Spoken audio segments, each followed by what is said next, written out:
läks viimine. Nii, kuna see hobuse lakaks on natukene pikk, on, siis ma pean siit salgust veidike ära lõikama. Natuke võib-olla läks paljuks. Siis võtad enda kummid kusagile, paned valmis ja hakkad punuma kõigepealt. Suht lihtne. Niimoodi.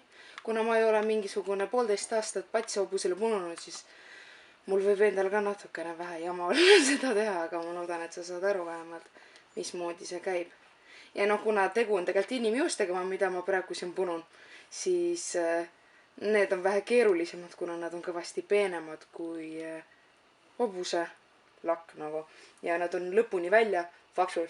Sööga on suhteliselt vastik nagu seda teha. Tõmbad siia niimoodi kummi ümber, pöörad otsa alla ja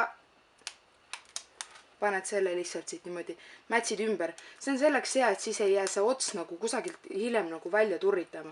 Ta jäi natuke inetu, päris hobuse laka peal jääb nagu see palju paremini välja paistma. On ikka näha, jah? Nii, nüüd hakkab see rullimisosa. Seda on natuke raske teha. Oi, sinna tugevalt peal see on. Seda on natuke raske sellepärast teha, et mul ei ole siin hobuse kaela, mille vastu seda nagu rullida. Et siin on ainult käsi. Aga põhimõtteliselt käib siis niimoodi.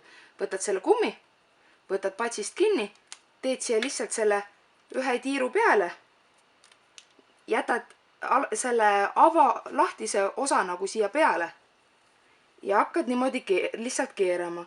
Paned selle siia alla ja keerad. Sama aeg vead kogu aeg lihtsalt seda kummi nagu kaasas. Ma teen korra lahti.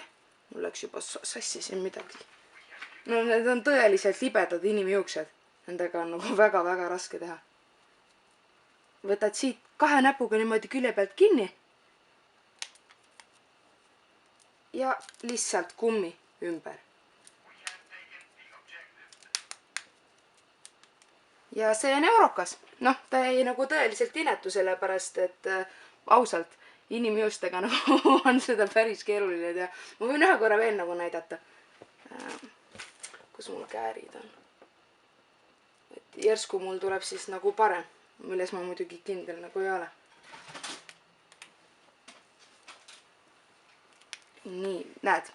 Võtsid uuesti selle kummipaela. Paned selle siit ümber. Teed ühe korra nagu selle sõlme või asjakese peale ja et sul jääks kindlasti siia nagu see sõlm jääks siia alla niimoodi, on ju. Või see risti jooksevad need paelad siit alt ja jääd niimoodi. Paned selle kummi siia alla ja hakkad lihtsalt kaasa nagu vedama seda kummi üle selle patsi. Nii, võtad 2 nimetissõrme ja pöidlaga võtad siit kinni ja hakkad siia ümber uuesti tegema.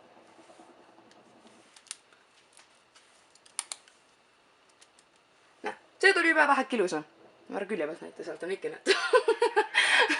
Aga okei, ma loodan, sa said igatahes aru natukenegi midagi. Ausalt, hobuse peal on 10 korda lihtsam teha, sest hobuse lakk ei ole nii libe ja hobuse lakk on lõpust nagu peenem. Nii et, ma loodan, et sa said aru. Ma kindel ei ole, aga eks vaata ise.